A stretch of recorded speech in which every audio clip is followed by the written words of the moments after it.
l'Église fête le Christ roi. Est-ce que cette fête est opportune?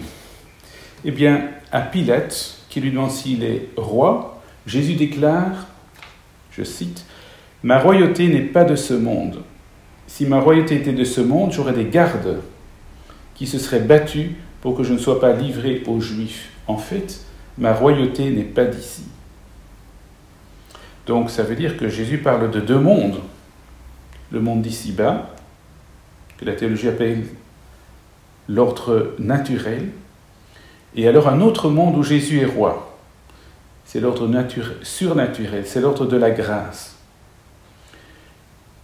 J'ai la conviction qu'il est très important de maintenir cette distinction traditionnelle, qui est toujours présente dans le magistère de l'Église, quoi qu'en disent certains.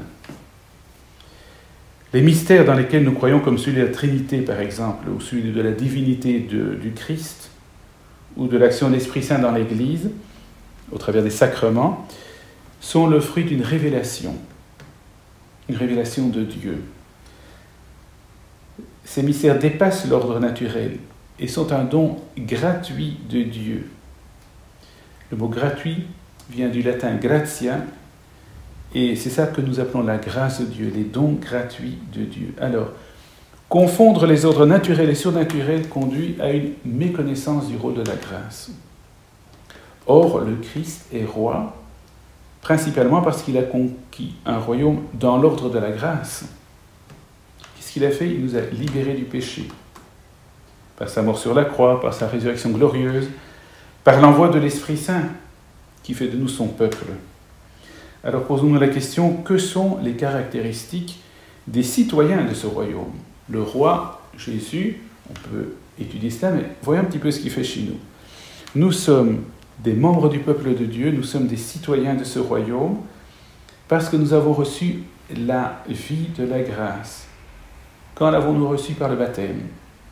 Elle a été confirmée à la confirmation, elle est alimentée par l'Eucharistie, et ces sacrements font de nous des enfants de Dieu, dans l'ordre de la grâce.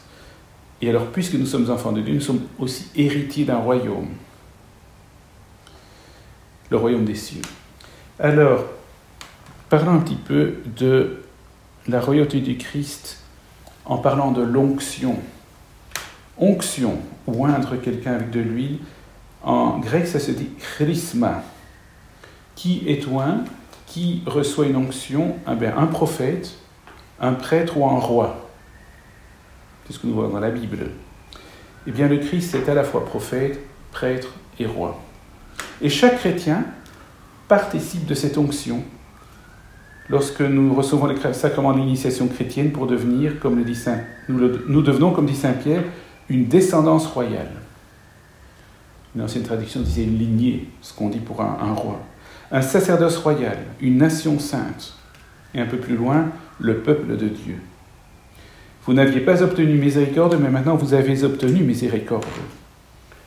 Obtenir miséricorde, c'est un peu comme la grâce, c'est recevoir quelque chose de gratuit de Dieu, dans ce cas-ci, le pardon des péchés, pour être admis dans le royaume des cieux. Et c'est là que le Christ règne, avec le Père et le Saint-Esprit, pour les siècles des siècles, c'est-à-dire pour l'éternité. Et bien ça, c'est le royaume du Christ, et il a déjà commencé dans notre cœur.